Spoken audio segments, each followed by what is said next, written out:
This amazing book, The Train on the Border Between Terror and Freedom, is all about people. It's about some of you. It's about some of you who have given your testimony in this book, and some of you here who no doubt lived through these events. People who were forced from their homes, people put on trains, and people who did not know where they were going or how long they were going to be there for. And of course, for many families in Kosovo, this is the moment that everything changed. And that's why I believe that bringing these voices together really matters. Because, as you know, memory is not only about the past, it's also about dignity, it's about recognition, and it's about respect in the present. And for many years, these stories were not told and were not fully heard. And this important book helps to change that. As you can see, it brings together 20 very moving testimonies, each one different, each one important, each one with something significant to say. And I think by giving space to these voices, this book helps to ensure that these experiences are captured and recognized, those of men and women, civilians and soldiers, children, families of the missing, and people from all communities. This is not an easy subject. The testimonies here speak of fear and loss. And I'm sure that for many people here, that fear and that loss remains a big part of you. But the testimonies also speak of amazing resilience. And they remind us that behind every event which many of us only experienced from afar are human lives.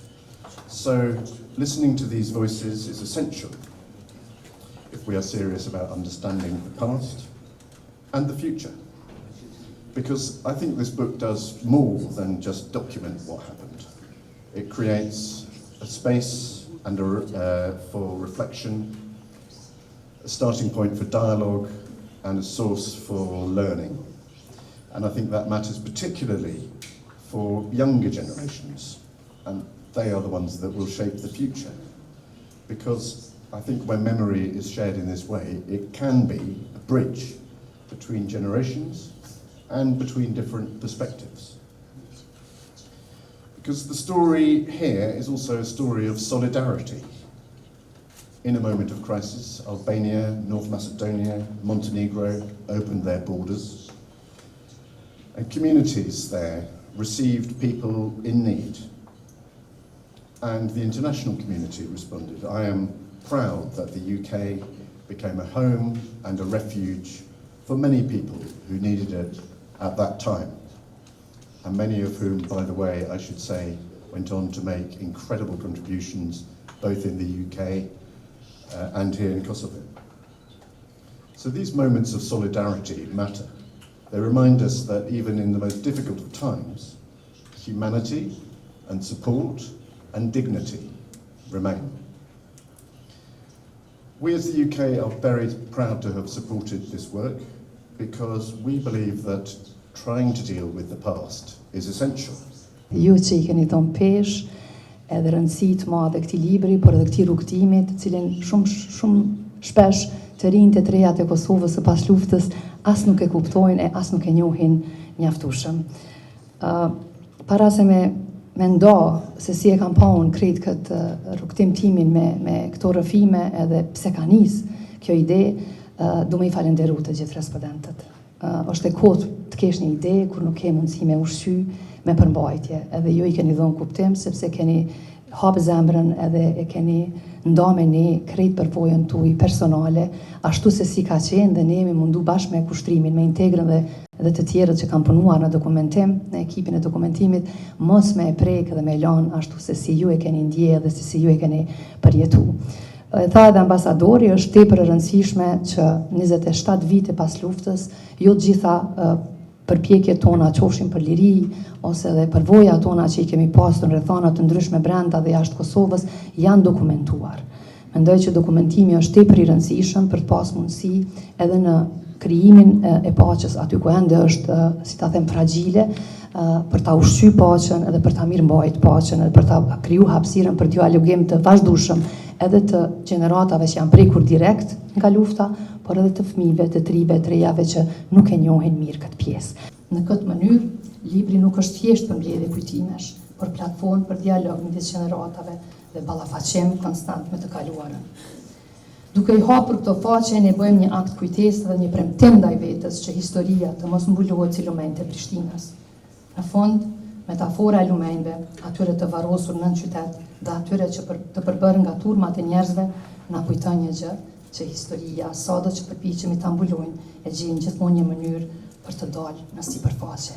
Dhe ne sot jemi këtu pikërisht për këtë, si një filez, për të mos harruar, për të kujtuar dhe për ta kuptuar rolin tonë që kemi sot, që duhet ta bartim këtë tek gjeneratat e reja.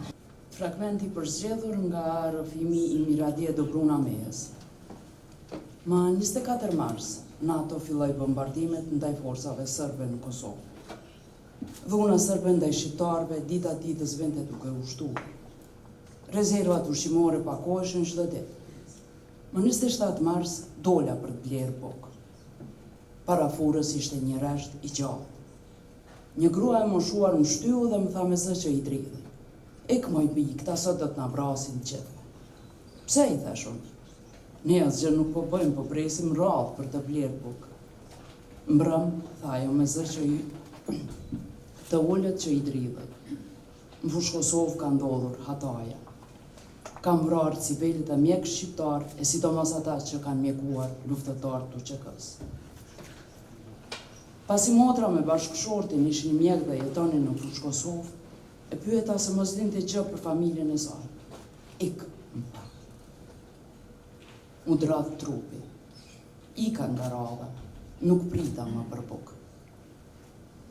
Më 3 prill në orët e hershme të mëngjesit dola nga banesa. Kishin nxjerrë nga banesa gjithë banorët. Na bën rresht një nga një dhe milisë të armatosur na përcollën deri te stacioni i trenit.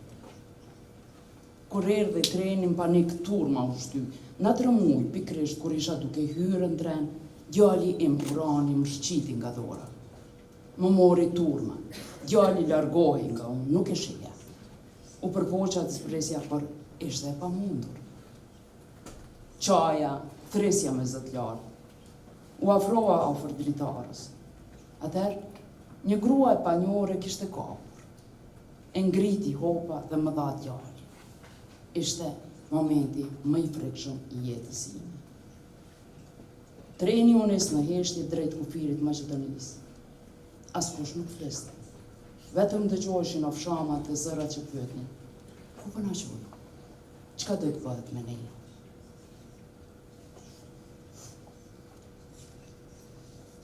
Zbretëm nga treni. Me fëmijë ecëm në përhekurur. Rrugës kishte rroba, fotografit shumta të cilat nga lodhja njerëzit i kishin hedhur.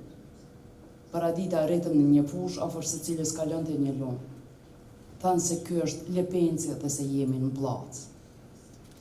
Nuk e dija se çka kishte ndodhur me pjesën tjetër të familjes. A ishin gjallë prindrit, vëllezërit, motra. Po familjarët e mish tjerë, a thua ku janë ata?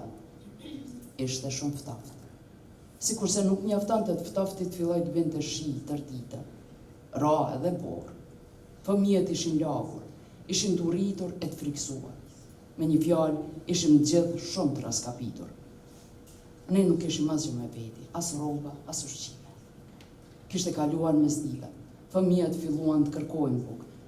Një burr i moshuar qëndronte në këmbë para meje. Kishte 2 bukë në dorë. Më dha njërën bukë dhe më tha: "Merre moj nanë, se pas ke fëmijë të vegjël." Tër jetën do ta mbajnë mend fytyrën e atij burri. Në ato momente, një bukë ishte dhuratë jetë për fëmijët e mi. Fragmenti përzgjedhur nga rrëfimi i fjollët në Hiut. Kemi vazhdu tutjet duke ecë nëpër kolonë. Më kujtohet kam qenë të ecë me tezën. Kur kemi qenë të ecë nëpër shinat e trenit, unë kam kthy kokën mbrapa edhe e kam pa kryt e trenit. Aty kam fillu me paramendu që në qoftë se na po ecim në përshinat e trenit, gjitha ta njerëz, nëse treni niset me çka ndodh? Kur e kom pa kryt e trenit, kam mendu që treni ka me na shkel gjithve, sepse nuk e kam ditur në atëherë që treni ka 2 kry, edhe vazhdon në 2 drejtime pa u kthy. Se nuk më ka ra deri atëherë me përjetu udhëtim me tren. Edhe tezës i pa ta thonë, pse ka treni kryt këni ka po ecim na? A ka me na shkel treni njëve krejtve? Unë si fëmi kam fillu me paramendu kur na shkel treni, edhe kur na këputën kamët, na këputën edhe durt. Në anën tjetër, policia na rujshin edhe nuk na leshin me dalë prej shinave. Jemi kanë detyru me ecë veç brenda shinave trenit. Gjatë gjithë asaj rruge, unë i kom pas këto mendime, derisa tezja është mundu me më qetësu duke më thanë, jo, është prish treni, edhe për këtë arsye po na detyrojnë me ecë në shina se nuk punon. Nuk nisë treni me ecë edhe me ardhë me na shkel krejtve. Na kanë detyru me hypë në tren edhe me na deportu në Maqedoni, në Blac. Më kam fut për dritare në tren. Për 10-15 minuta, unë nuk e kam prek tokën. Dyshemene e trenit nuk e kam prek me kamp. Tanë kohën kam qëndru në për dur të njerëzve. Fatmirësisht, ata njerëz, atë kanë qëllu këshi, se kemi qenë grupet njerëzve që na kanë dëbu, qysh na kanë zjerë për shpijave, edhe ka vazhdu një kolon e tanë kohën kemi pas në vërsi njerëz të njofshëm, familjar ose këshi. Kur mu më kanë fut në tren, a i veç ka fillu me u stërmbush me njerëz, dritarët kanë qenë shumica të mbylluna, eventualisht një dritare hapën për me mujt me i fut fëmijët të paktën, pra me mujt me i fut brenda njerëzit me madhësi ma të vogël trupore. Për një qast, hapësira brenda trenit kam betë pa ajër. Unë kam fillu me vrejtë që nuk përmëj me marë frymë, po të kësa frymarja ka vazhdu me mbu vështirësu, nuk përmëj të me i tregu as kujt atë. E ka qenë ai moment si shtojnë pleqt, e pash dekën me sy. Pikrisht ashtu më zhduk. Ftyra më është skuq shumë, edhe di se kam shtrëngu një person shumë e dorë, nuk e di as kënde kam shtrëngu. Tek atëherë kam vrejtë që nuk përmoj me marë frymë, edhe në shpejtësi e ka hap dikush dritaren, edhe ma kanë zirë kryt jashtë dritarës për me mojt me marë frymë. Kam su pak lëndime në kokë, kur ma kanë zirë kokën prej dritarës, ka qenë shumë të shtuse. Aty kam mendu që për vdes. Më kujtohet që kam qenë të mendu që në qoftë se treni nuk u nis atëherë me na shkel, na prapë për vdesim pa ajër.